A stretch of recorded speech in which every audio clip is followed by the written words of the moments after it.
Hola a todos, mi grupo está conformado por Santiago Padilla, Jennifer Sánchez y mi persona María José Contreras Lance. Hoy vamos a estar hablando sobre la estadística, sus elementos, cómo esta está categorizada. Para empezar debemos tener en cuenta qué es la estadística. La estadística es una disciplina científica que se ocupa de obtener, ordenar y analizar un conjunto de datos con el fin de obtener explicaciones y predicciones sobre fenómenos observados. Se puede decir que es la ciencia de los datos y que su principal objetivo es mejorar la comprensión de los hechos a partir de la información disponible u observada. Esta la podemos encontrar en diferentes categorías, como por ejemplo la estadística descriptiva, que se refiere a los métodos de recolección, organización, resumen y presentación de un conjunto de datos, y trata principalmente de describir las características fundamentales de los datos, y para ello se suelen utilizar gráficos, tablas e indicadores. También podemos encontrar la de población, que es un grupo de individuos que presenta o podría presentar un rasgo característico común que se debe investigar, como color de pelos, color de ojos. También podemos encontrar la estadística de muestra, que es un subgrupo de datos extraídos de una población que se debe representar adecuadamente en la totalidad del grupo. También podemos encontrar estadística de parámetros, que son medidas que ofrecen información sobre el centro de un conjunto de datos o medidas de tendencia central. Otras sobre la dispersión de variabilidad, que son conocidas como medidas de dispersión, y otras sobre la posición de un valor, que se conoce como medidas de posición.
Dentro de las variables podemos encontrar cuatro tipos: la nominal, la ordinal, de intervalo y de razón.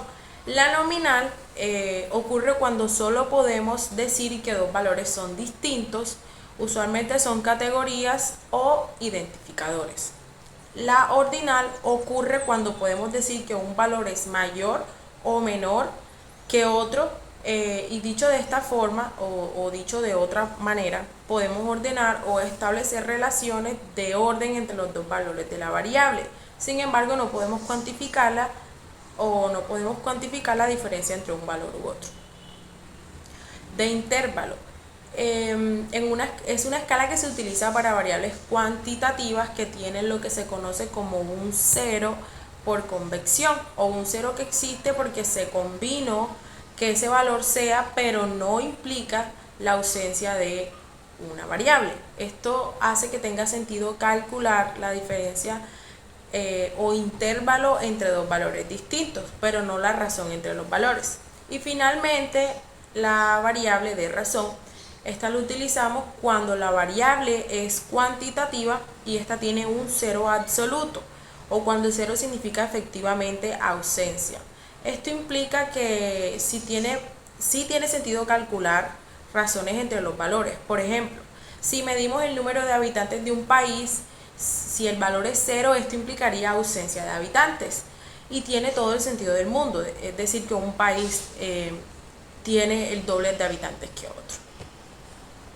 Ok chicos, mi compañera anteriormente les habló un poco sobre la estadística, algunos conceptos de ella y los tipos de variables.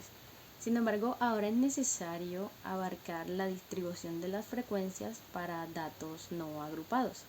Para esto es necesario conocer qué son las tablas de frecuencia, las cuales muestran de manera ordenada un conjunto de datos estadísticos a los cuales se les asigna una frecuencia. ¿Qué es una frecuencia? Básicamente, la cantidad de veces que un número o un dato se repite. También es importante conocer que existen diferentes tipos de frecuencia. Está la frecuencia absoluta, que es la cantidad de veces que se repite un número en un conjunto de datos. También encontramos la frecuencia relativa, que son las veces que se repite un número en un conjunto de datos en total, pero estos son expresados en porcentajes. También encontramos la frecuencia absoluta acumulada, que es la suma de todas las frecuencias absolutas. Y también encontramos la frecuencia relativa absoluta, que corresponde a la suma de frecuencias relativas. Y por otro lado, también tenemos los diagramas de barra, que son gráficos que muestran de forma resumida un grupo de datos, pero estos pueden incluir variables tanto cualitativas como cuantitativas. Mientras que el diagrama circular, o también conocido como gráfico de torta o pizza, se dividen en porciones.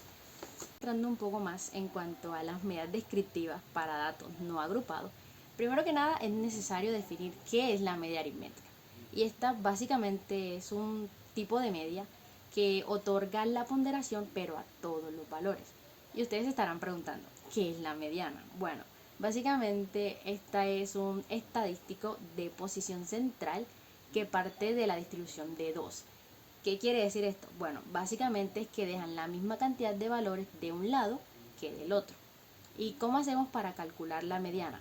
Bueno, es importante primero que los datos estén organizados, ya sea de mayor a menor o de menor a mayor. La idea es que haya un orden. Por otro lado, la varianza es una dispersión que representa la variabilidad de datos respecto a su media.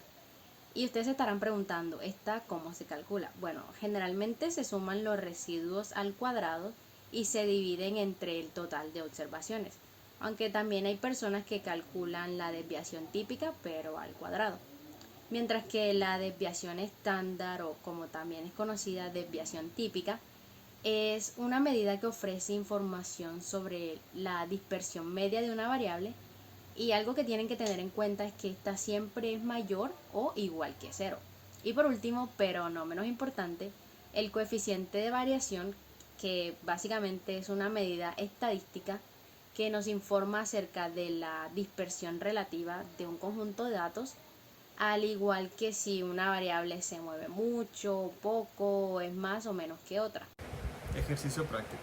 Una empresa dedicada al transporte de viajeros cuenta con 100 vehículos para largo recorrido. El año pasado, la distribución del número de kilómetros recorridos en miles por vehículos se ve representada en la siguiente tabla.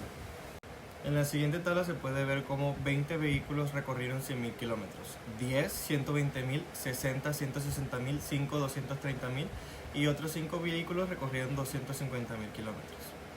Acá en la tabla se puede ver cómo se completó la información con la frecuencia absoluta, que da un total de 100, como nos dice el enunciado. La frecuencia absoluta acumulada, la frecuencia relativa, que siempre debe dar como resultado 1 en los totales, la frecuencia relativa acumulada, la frecuencia relativa en porcentaje y la frecuencia relativa acumulada en porcentaje. Ahora bien, para graficar tomamos los datos de la cantidad de vehículos o la frecuencia absoluta y la colocamos en el eje de la Y o eje vertical, y los datos de la cantidad de kilómetros recorridos y los colocamos en la eje de la X o eje horizontal, y hacemos las barras desde 0 hasta la cantidad de vehículos que recorre cada cantidad de kilómetros.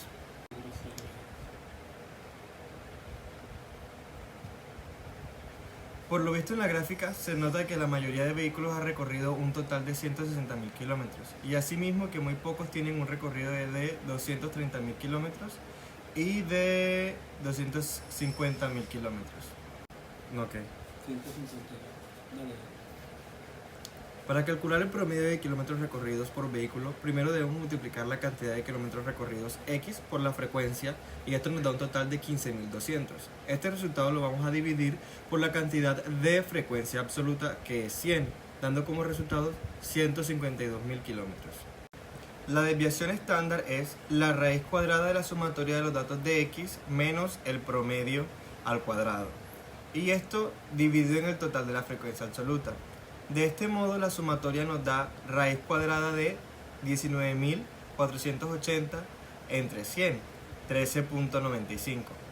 El coeficiente de variación es un dato dado en porcentaje y se calcula dividiendo la variación estándar entre el promedio y el resultado se multiplica por 100.